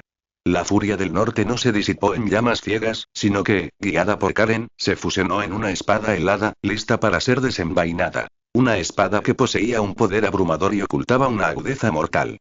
El rugido ya había sonado, y la forma en que se manejara la espada determinaría el resultado final. Capítulo 56. Capítulo 55. La mirada desde el este. La inminente guerra en el cuello y el estancamiento en desembarco del rey estaban afectando a todos los poderes de Poniente. Sin embargo, tras los fríos muros de piedra del Castillo Negro, la mirada de Karen cruzó el mar angosto, dirigiéndose hacia el lejano oeste. Sabía que otra tormenta, capaz de trastocar el mundo, se gestaba silenciosamente en las rojas tierras baldías de Essos. Daenerys Targaryen y el niño en su vientre, conocido como el príncipe profetizado. Gracias al comercio y la comunicación esporádicos entre la Guardia de la Noche y las ciudades portuarias del mar angosto, como Pentos y Braavos, fragmentos de noticias sobre la princesa Targaryen exiliada llegaron al muro, transportados como susurros por la brisa marina. Karen recopiló minuciosamente la información. Se había casado con Khal Drogo, el Dothraki Khal Drogo, contaba con el respaldo de la poderosa Horda y estaba embarazada. Había llegado el momento. No podía intervenir directamente en los asuntos orientales, pero podía intentar sembrar una semilla de advertencia, una semilla que pudiera influir en las decisiones en un momento crucial. Y el mejor canal para transmitir esta semilla estaba justo a su lado, el maestre Aemon. Eligió una tarde tranquila para visitar al maestre anciano, ciego pero profundamente sabio. La residencia del maestre Aemon siempre estaba impregnada del aroma a pergamino, hierbas y el peso del tiempo. Maestre Aemon saludó Karen respetuosamente, sentándose frente al anciano. Últimamente he estado revisando algunas noticias dispersas que he escuchado de las caravanas del este sobre esa princesa Targaryen. Los ojos teñidos de blanco del maestre Aemon parecían estar mirando en dirección a Karen, su rostro inexpresivo mientras escuchaba en silencio. Se dice que se casó con un Khal Dothraki, que su poder está creciendo y. Está embarazada, continuó Karen con tono sereno, como si afirmara un hecho. Esto me recuerda a algunos relatos vagos que encontré mientras revisaba notas sobre la antigua hechicería valiria y oriental en la senda de los insectos. Las notas mencionaban que algunas tribus del mar Dothraki practicaban magia de sangre ancestral, creyendo que la vida y el poder podían intercambiarse o transferirse a un alto precio, especialmente cuando se concibe una nueva vida. Hizo una pausa, lo que le dio tiempo al maestre Aemon para procesar sus palabras, antes de dar la advertencia principal. Los relatos son vagos, quizá incluso meras leyendas. Pero mencionan que algunos hechiceros ambiciosos o jefes tribales podrían explotar a mujeres embarazadas, especialmente a aquellas de alto estatus, intentando obtener una fuerza poderosa o sanar heridas aparentemente irreparables sacrificando a la madre o al bebé. El precio suele ser la vida de la madre o alguna vitalidad innata del niño. Karen no mencionó ningún nombre específico, como Miri Maztur, ni anticipó la lesión de Drogo. Simplemente le presentó al maestre Aemon conocimiento basado en investigación académica sobre los posibles peligros de la brujería Dothraki, en un tono de indagación y debate. Maestre, es usted erudito y culto. Me pregunto si existen descripciones similares en los registros oficiales de la Ciudadela. Simplemente creo que si Su Alteza está rodeada de demasiados magos extranjeros y costumbres tribales de cuyo pasado desconocemos todo, quizás sí existan riesgos que no podemos prever. Añadió al final, presentando sus preocupaciones como una discusión sobre posibilidades académicas y una preocupación por la seguridad de un posible descendiente real, aunque exiliado, una preocupación coherente con la postura neutral de un maestre. El maestre Aemon permaneció en silencio un buen rato, solo sus dedos ancianos golpeando inconscientemente sus rodillas. Karen sabía que, aunque este anciano era ciego, su mente era tan clara como un espejo. No solo era un maestre, sino también un Targaryen. Su preocupación por su linaje familiar y su respeto por el conocimiento y la verdad eran palancas que Karen podía utilizar. Finalmente, el maestre Aemon habló lentamente, con voz envejecida y serena. El conocimiento, y provenga de donde provenga, por absurdo que parezca, merece ser registrado y examinado. Las costumbres de los Dothraki son muy diferentes a las nuestras. Sus creencias y magia están, sin duda, llenas de poder y peligro que no podemos comprender. Hizo una pausa, como si recordara algo. El precio de la vida y en la búsqueda del poder, este es, sin duda, un tema recurrente en algunas tradiciones antiguas. No hizo comentarios directos sobre las palabras de Karen, pero claramente las había tomado en serio y las había pensado. Mencionaré estos rumores que he oído de las caravanas y los diversos registros que has visto en mi próxima carta rutinaria a la Ciudadela, dijo finalmente el maestre Aemon, con el pretexto de explorar los orígenes de la hechicería oriental. Los ancianos de la Ciudadela podrán burlarse, pero, los ojos curiosos lo verán. En cuanto a si llega a oídos de quienes lo necesitan, negó levemente con la cabeza, eso escapa a nuestro control, niña. Eso fue suficiente. Karen se sintió tranquila. No necesitaba advertir directamente a Daenerys. Eso no era realista ni podía tener consecuencias impredecibles. Solo necesitaba usar al maestre Aemon, un canal confiable y neutral, para lanzar discretamente su advertencia académica sobre los peligros potenciales de la brujería Dothraki al vasto océano de información de la Ciudadela. Esta información podría desaparecer sin dejar rastro o ser descartada como un disparate. Pero quizás, en algún momento crucial en el futuro, cuando Miriam Maztur se levante y ofrezca su vida a cambio de la recuperación de Drogo, este aparentemente insignificante recordatorio académico del muro distante destelle como un fantasma en la mente de alguien que lo sepa, como Jorah Mormont, quien posee ciertos conocimientos de magia, o Barristan Selmy, quien más tarde podría acceder a información sobre la Ciudadela, despertando una sensación de inquietud que no debería existir. Este es el plan. Sin espadas que chocan, sin ejércitos que chocan, solo una pequeña piedra arrojada al río del tiempo, con la esperanza de que cree una onda que cambie de rumbo en el estuario distante. Karen se levantó, agradeció solemnemente al maestre Aemon y se marchó en silencio. El destino del este seguía envuelto en la niebla, pero él había hecho todo lo posible por desenredar con delicadeza un hilo casi invisible en el uso del destino. La mirada ya está echada. Todo lo que queda es esperar y lidiar con la crisis que se acerca cada vez más en el norte. Capítulo 57. Capítulo 56. Un plan con un león. El ejército del norte, desplegado en la marisma del cuello, se alzaba como una espada de hielo contra la garganta del reino, con el filo apuntando directamente a desembarco del rey. Sin embargo, Karen sabía que, si bien la disuasión militar era importante, la verdadera batalla, a la sombra del trono de hierro, solía librarse fuera del campo de batalla. El confinamiento de Loredard en la mano del rey era una situación precaria. Cuanto más se prolongaba, mayor era la incertidumbre y el riesgo. Tenía que intentar abrir un segundo frente. Un canal secreto para hablar directamente con el gobernante de desembarco del rey, con el mismísimo viejo león. Este canal ya lo había plantado Tyrion Lannister. En el relativamente apartado nido de cuervos del Castillo Negro, Karen despidió a sus asistentes, encendió una vela y desplegó un fino pergamino. Debía ser extremadamente cuidadoso. El contenido de esta carta, de revelarse, equivaldría a una traición. Pero confiaba en la sabiduría de Tyrion y en la frágil amistad entre ellos, cimentada en el aprecio mutuo y el pragmatismo. no usó ningún sello oficial que representara al norte ni a la isla del oso, firmando únicamente con una simple K y una diminuta y apenas perceptible marca de garra de oso. Optó por un lenguaje conciso y directo. Sabía que Tyrion aborrecía las formalidades excesivas. A Tyrion de los Lannister, el ejército del cuello es el rugido del norte, no un farol. Pero las llamas de la ira, si no se controlan, lo consumirán todo, incluso cualquier posible interés compartido. Por favor, transmita las siguientes palabras a Lord Tywin. Mata a Eddard Stark y obtendrás un norte invencible y eternamente vengativo. La sangre de Stark empapará cada centímetro del gélido norte, alimentando un fuego inextinguible de odio. Puede que los nórdicos no logren abrir una brecha en Roca Casterly, pero podemos hacer que el precio de cualquier intento de gobernar el norte sea tan alto que el trono de hierro lamentará para siempre su decisión de hoy. Pero vivo, él es moneda de cambio. Un Eddard Stark vivo es la clave para sofocar la furia del norte, el amortiguador contra una guerra civil declarada y una oportunidad para que los Lannister demuestren perdón y sabiduría, no solo miedo. Su vida es mucho más valiosa que su muerte, tanto para el norte como para las tierras del oeste, que anhelan estabilidad y continuidad. La decisión es suya, su excelencia. Elegirá una guerra que no puede ganar por completo, una que plagará generaciones, o una situación en la que pueda sentarse a negociar, asegurando beneficios tangibles y estabilidad a largo plazo para su familia. Un observador que no desea ver a Poniente desangrarse hasta la última gota. Karen no suplicó ni mostró debilidad. Expuso las ventajas y desventajas a Tywin Lannister desde la perspectiva de un analista estratégico casi igual de competente. Señaló claramente las terribles consecuencias de matar a Eddard. Un norte sumido en una guerra perpetua, rebelde e incontrolable, algo que Tywin, movido por su propio interés, jamás desearía. Al mismo tiempo, también destacó el valor de perdonarle la vida a Eddard. No solo como rehén, sino también como clave para una solución política a los problemas del norte y la posibilidad de ganar honor para la familia Lannister, aunque Tywin pudiera desdeñarlo, le importaba el legado familiar. Selló cuidadosamente la carta y, a través de un capitán de gran confianza de un barco mercante de Braavos con vínculos comerciales clandestinos con la isla del Oso, la envió como carta privada a desembarco del rey, dirigida específicamente a Tyrion Lannister.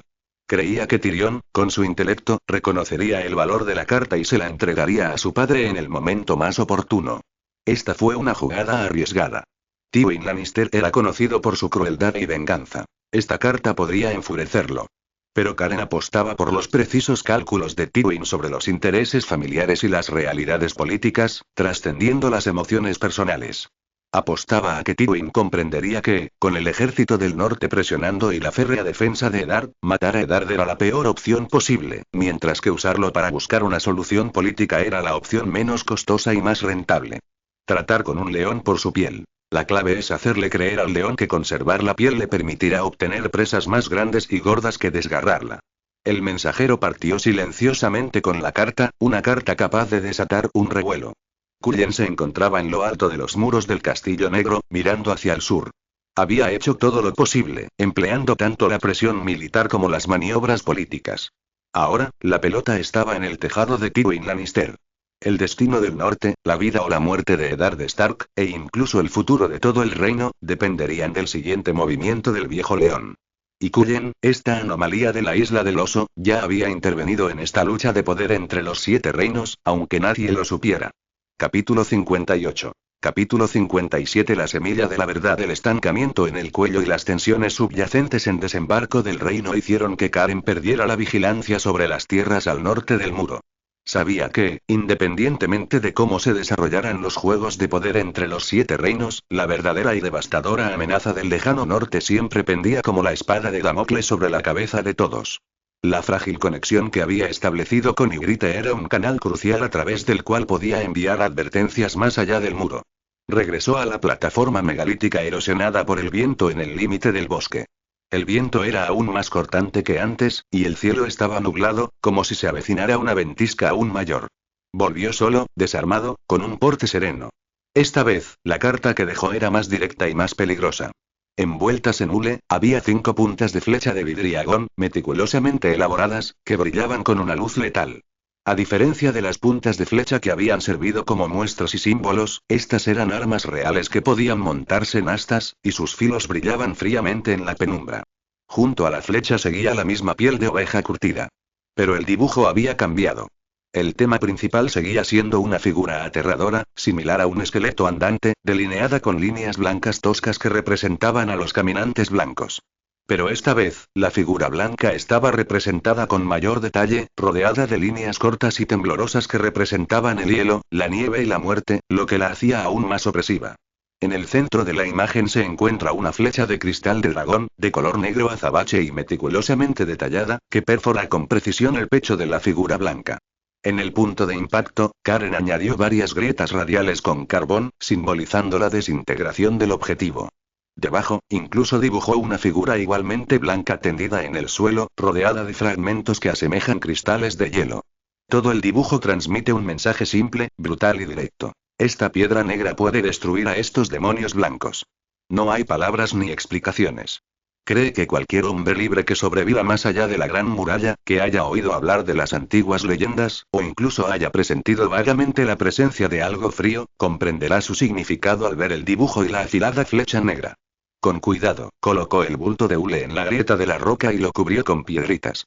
Esta vez, no se fue de inmediato, sino que se quedó allí, esperando en silencio un momento. El viento frío azotaba la nieve, golpeándola contra su abrigo de piel. Esperaba volver a ver ese pelo rojo, pero solo oyó el aullido del viento. Sabía que era arriesgado. Esta pintura y estas flechas, si caían en manos de alguien con malas intenciones o que no las comprendiera, podrían traer problemas. Pero también sabía que debía inculcar en los salvajes los métodos de resistencia y el concepto de su verdadero enemigo antes de que la sociedad salvaje fuera completamente destruida por los caminantes blancos o consumida por el pánico. Y Grite, como una joven incursora relativamente importante bajo el mando de Mance Rayder, era la persona con más probabilidades de comprender y transmitir este mensaje. Al final, se dio la vuelta y se fue, confiando una vez más su confianza a las llanuras heladas y a esa chica testaruda.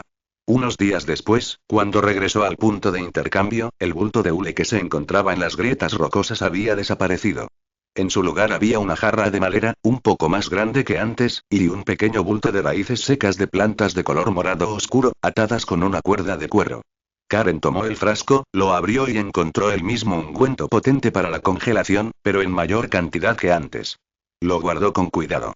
Luego, recogió el manojo de raíces, se lo acercó a la nariz y lo oló. Tenía un aroma suave y especiado, una mezcla de menta y tierra. Lo reconoció, recordando que Samuel Tully mencionó una raíz morada que crecía en regiones extremadamente frías en un libro sobre plantas de más allá de la Gran Muralla. Los salvajes la usaban para mantener su temperatura corporal en la nieve, resistiendo el frío mortal, y la llamaban raíz de sangre caliente. En la Gran Muralla, este era un recurso de supervivencia más preciado que la medicina para la congelación. Los regalos que recibía Ygritte se hicieron más ricos con cada año que pasaba, cada uno más centrado en el núcleo de la supervivencia. Ella no solo aceptó su verdad y comprendió, al menos parcialmente, su advertencia, sino que, en silencio, expresó un mayor reconocimiento y su disposición a formar una alianza hasta cierto punto. Lo que ofrecía ya no era una simple medicina, sino algo que podía salvar vidas en medio del frío intenso. Karen aferró el manojo de raíces de sangre caliente, sintiendo su textura áspera.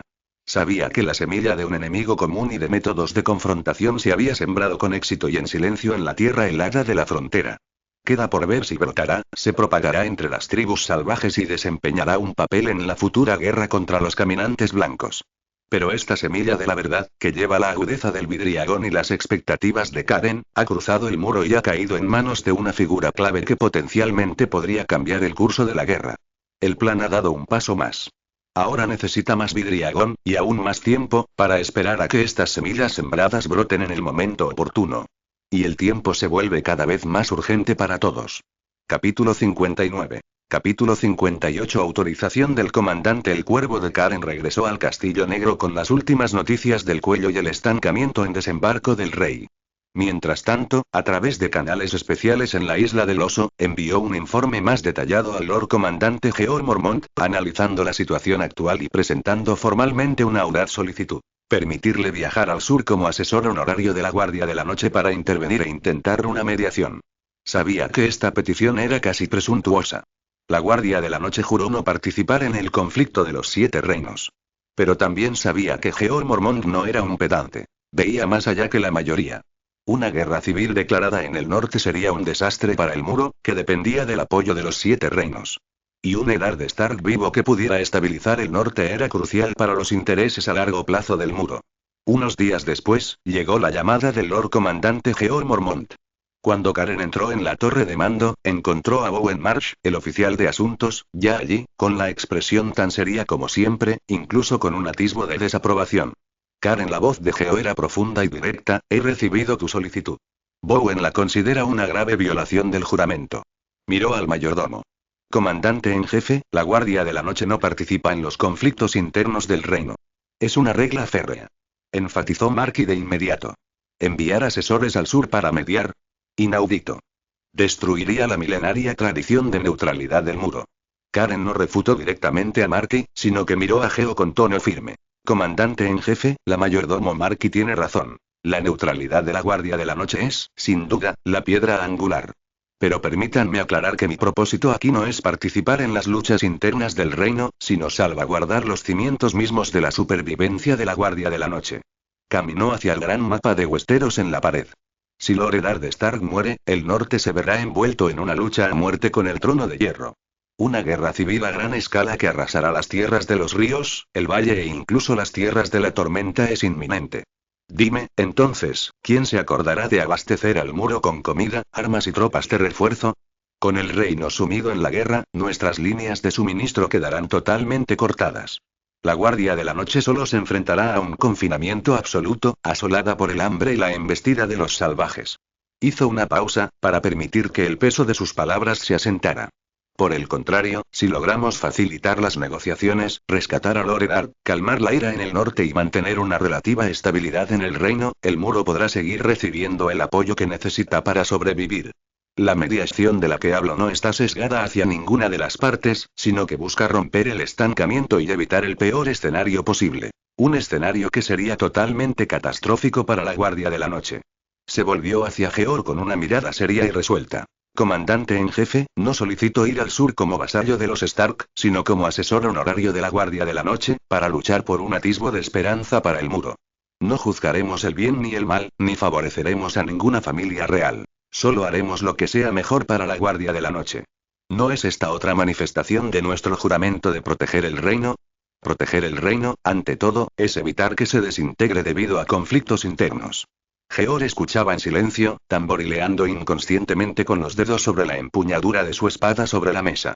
Sus ojos grises eran profundos, como si sopesara el significado literal del juramento contra su esencia, la cruel lógica de la supervivencia entre la tradición y la realidad. Bowen Marsh abrió la boca, como para decir algo, pero al ver la expresión contemplativa de Georg, finalmente permaneció en silencio. Después de un largo rato, el Lord Comandante Georg levantó lentamente la cabeza y su mirada se fijó en Karen como la de un halcón. Me has convencido, Karen, dijo con voz firme y decidida. Las tradiciones de la Guardia de la Noche deben mantenerse, pero su supervivencia está por encima de todo dogma rígido. No podemos quedarnos de brazos cruzados viendo cómo se corta nuestro apoyo, viendo cómo se derrumba el muro por la locura del sur. Se levantó, caminó hacia el escritorio y cogió un pergamino, ya preparado y sellado con el sello del Lord Comandante. Yo, Georg Mormont, en nombre del Lord Comandante de la Guardia de la Noche, por la presente autorizo a Karen Mormont, asesora honoraria de la Guardia de la Noche, a viajar al sur como enviada de la Guardia de la Noche para intentar mediar en la situación entre el cuello y desembarco del rey. Su principal objetivo es facilitar las negociaciones, evitar una guerra a gran escala, mantener la estabilidad del reino y garantizar la seguridad logística del muro. Le entregó el pergamino a Karen con un tono extremadamente solemne. Recuerda tu identidad, Karen. No eres una general Stark. Eres una enviada del muro. Cada acción que realices afecta la reputación y la supervivencia de la Guardia de la Noche. No provoques conflictos, sino haz todo lo posible por asegurar el espacio para la supervivencia del muro. Esta es una orden y una confianza. Sí, Lord Comandante. Karen aceptó la pesada autorización, sintiendo un gran alivio en su corazón. Había obtenido lo que quería. Un estandarte que podía exhibirse públicamente y que tenía un peso considerable. Además, añadió Geo, mirando a Marky a su lado, ya que es en nombre de la Guardia de la Noche, no puedes ir sola.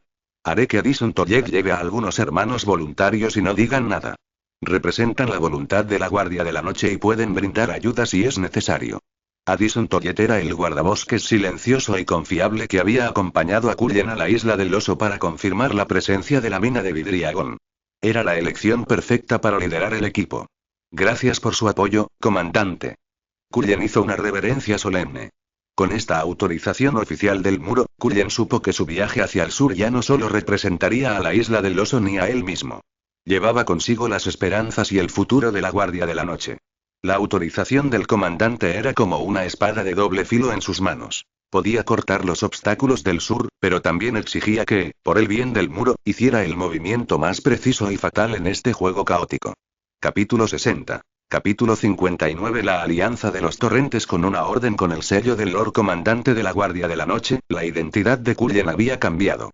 Ya no era un simple vasallo del norte ni un representante de la isla del oso. Sus acciones, en cierta medida, representaban la actitud del muro. Este estandarte, en cierto modo, tenía más probabilidades de abrir las puertas a algunas fuerzas neutrales o indecisas que una simple identidad norteña. Su primera parada fue Aguas Dulces, el corazón de las tierras de los ríos.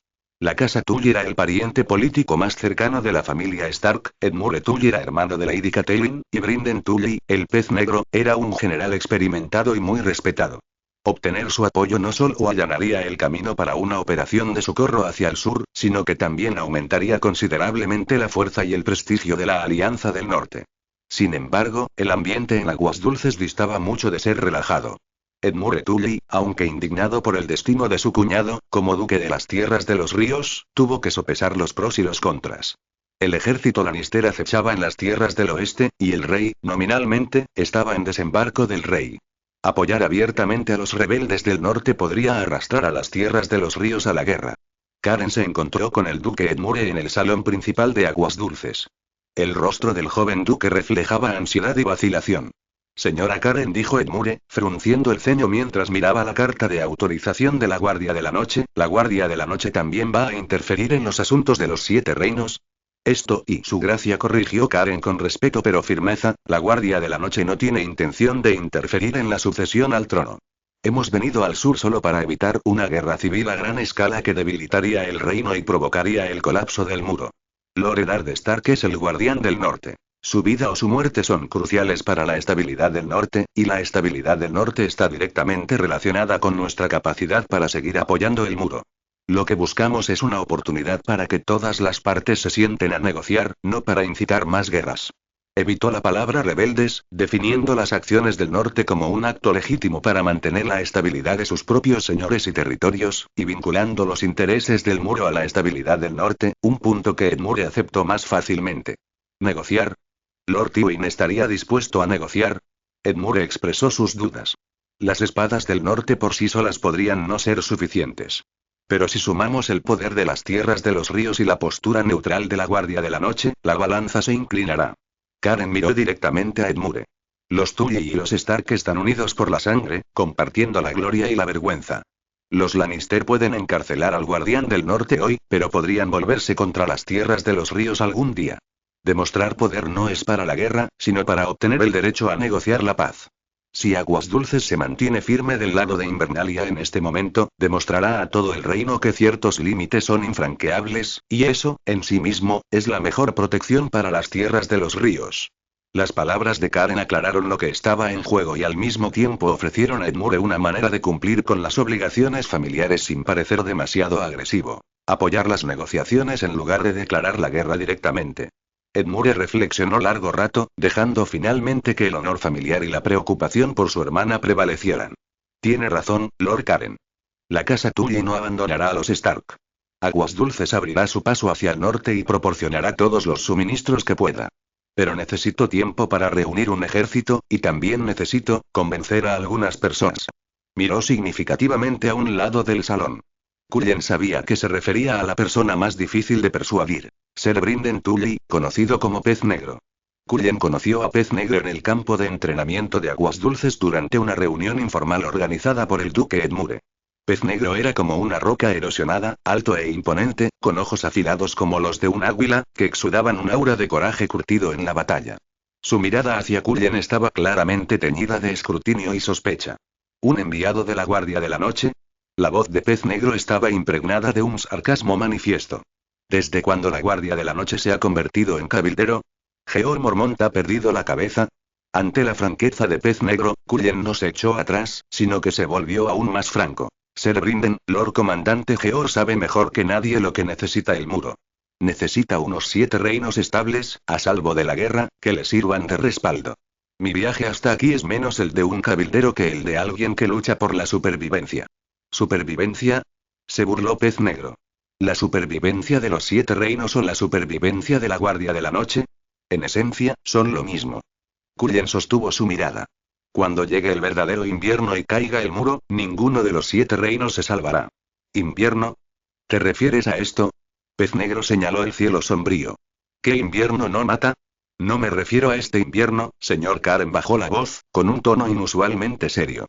Me refiero al invierno que trae noches interminables. El que vaga más allá de la gran muralla, esos que matan de frío, que ahuyentan a los muertos, utilizó un lenguaje vago a propósito, pero una ligera contracción se manifestó en el rostro curtido de Pez Negro. Como comandante experimentado, era imposible que ignorara las extrañas leyendas y los recientes movimientos inusuales más allá del muro.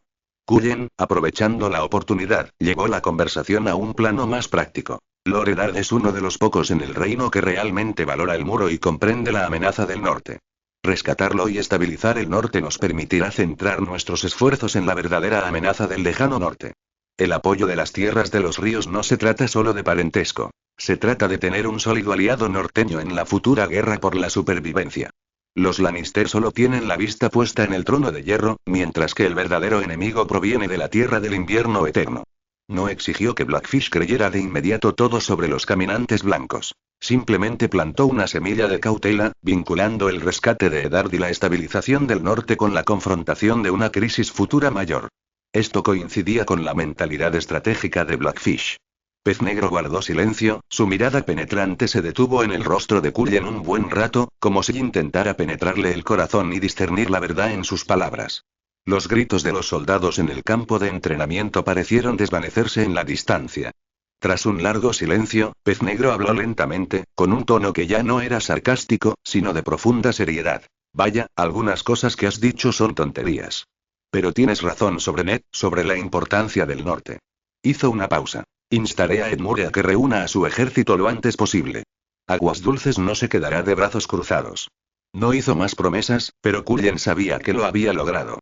Había obtenido la aprobación inicial del Pez Negro, lo cual era más importante que obtener el apoyo oficial de Edmure. La aprobación del Pez Negro significaba que las fuerzas militares de las tierras de los ríos se desplegarían con mayor eficacia y decisión en este juego. Cuando Cullen dejó Aguas Dulces, no solo obtuvo la autorización de la Guardia de la Noche, sino que también aseguró una alianza con la Casa Tully de las Tierras de los Ríos, aunque Edmure aún necesitaba tiempo para consolidarse internamente, y, lo más importante, el aprecio y apoyo de Brinden Tully, el Pez Negro. Se forjó la alianza de Aguas Dulces. El camino hacia el sur estaba abierto y las fuerzas que rescataron a Lord Eddard habían ganado una nueva fuerza poderosa. Cullen sabía que ya no estaría solo en su viaje a desembarco del rey. Detrás de él estaba la ira del norte, las expectativas del muro y el apoyo inquebrantable de Riverlands. El juego se estaba volviendo cada vez más complejo e intenso. Al final de este vídeo, recuerdan que esta y muchas más novelas se encuentran completas en Patreon. No duden en estar pendientes del canal en el próximo día para tener más contenido de esta y más novelas. Que pasen un excelente día.